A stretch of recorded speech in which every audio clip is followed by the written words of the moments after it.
બ્રહ્મ સંબંધી જીવ ઊંટ પર સવારી કરે તો બ્રહ્મ સંબંધ છોવાઈ જાય, કે ફરી લેવું પડે, કે ફેલ જાય. શું સત્ય છે આ વાતનું? શ્રી ગોવર્ધન નાથ કી જય.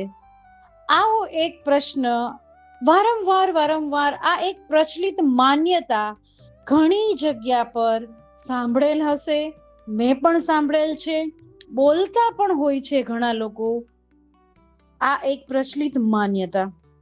ખબર નહીં આ વિષય કોઈ ભાષા સાહિત્યમાં છે કે નહીં, પણ કાલ એક વલ્લભકુલ બાલક દ્વારા આ સામે આવ્યું. આ વાતનું, આ પ્રશ્નનું સમાધાન એટલું સુંદર રીતે એમણે કર્યું કે એમ થઈ ગયું કે સખીજનોને પણ આ વાત કહેવામાં આવે, કે જેને જ્યારે આ પ્રશ્ન થાય કે કોઈ પ્રશ્ન કરે, આગળની પેઢી કોઈ પ્રશ્ન કરે કે અન્ય રીતે એના સામે આવો પ્રશ્ન આવે તો સમાધાન થઈ શકે, એ આશયથી.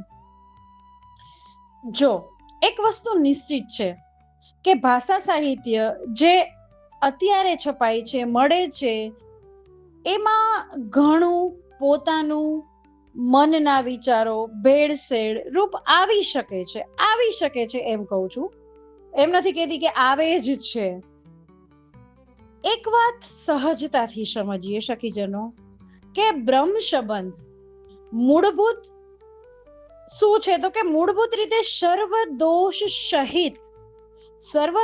સહિત પ્રભુ આપણને, જીવને સ્વીકારે છે, જે દોષથી ભરેલો છે, નખશિખ દોષથી ભરેલો છે, એની સાથે જ પ્રભુ સ્વીકારે છે.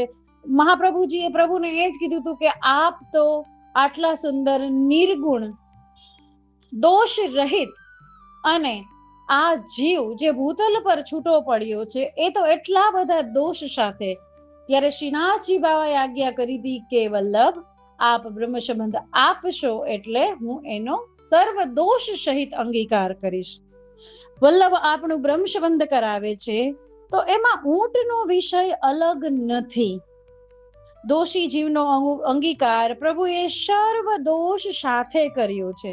તો એ બાલકના કહેવા મુજબ, જેની પાસેથી મેં સાંભળ્યું છે, એ વલ્લભકુળ બાલકના કહેવા મુજબ બ્રહ્મ સંબંધ પાછો લેવાનો પ્રશ્ન ઊભો થતો જ નથી. આમ પણ મારા મત મુજબ આ સંબંધ બ્રહ્મ સાથે આત્માનો છે, જીવનો બ્રહ્મ સાથે સંબંધ છે. તો શું ઊંટના અડવાથી આવડો અલૌકિક, આવડો અદ્ભુત સંબંધ છોવાય કોઈ દી?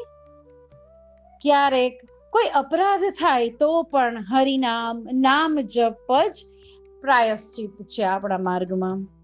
બ્રહ્મ સંબંધ પુનઃ લેવાનો પ્રશ્ન જ નથી. હા, કોઈ લોકો ગુરુ બદલવાના પાખંડ પર એવી મતી કરે કે ઊંટના અડકવાથી બ્રહ્મ સંબંધ ફેલ થઈ ગયું તો પુનઃ લેવું. અરે હરિરાય મહાપ્રભુ ચરણ તો આજ્ઞા કરે છે વલ્લભ સાખીમાં કે છોટો બડો નવ જાનીએ સબહી અગ્નિ સ્વરૂપ. અરે આ તો વ્યક્તિવાદિત્વ થઈ ગયું. બ્રહ્મ સંબંધ તો વલ્લભની આડીથી, વલ્લભની કાનીથી શ્રી વલ્લભ આચાર્ય મહાપ્રભુ ચરણ જાણીને જ થાય છે કે આ બાલક સર્વ અગ્નિ સ્વરૂપ છે, સર્વમાં વલ્લભ બિરાજે છે, એ જ જાણી અને બ્રહ્મ સંબંધ થાય છે. કે આપણો બ્રહ્મ સંબંધ તોડી શકે એવું ઊંટમાં સામર્થ્ય? આ પાખંડ ભ્રમ કે ભયનો માર્ગ નથી સખીજનો, વલ્લભ પર વિશ્વાસનો માર્ગ છે. દ્રઢ ઇન ચરણ કેરો ભરોસો. ઊંટ સવારી કરવી કે ન કરવી એ પોતપોતાની પસંદનો વિષય છે. જુઓ, એમાં કોઈ બાંધછોડ નથી, કે પોતપોતાની પસંદ પર છે કરવી કે ના કરવી. હા, ઘણા બધા સ્પર્શ દોષ એવા છે કે જે આપણામાં બતાવ્યા છે, શાસ્ત્રોમાં બતાવ્યા છે કે આવા સ્પર્શ દોષ છે તો એનાથી દૂર રહેવું હિતકારી છે, હિતાવહ છે. બાકી ઊંટનું શું સામર્થ્ય કે જે વલ્લભ પૂર્ણ પુરુષોત્તમ આપેલા બ્રહ્મ સંબંધને તોડી શકે? તો આવી બધી વાતોથી, આવા બધા પાખંડોથી દૂર રહી બસ શ્રી કૃષ્ણ શરણમ મમ, શ્રી કૃષ્ણ શરણમ મમ, કરીએ અને ભવસાગર પાર થઈ જઈએ. શ્રી ગોવર્ધનનાથ કી જય.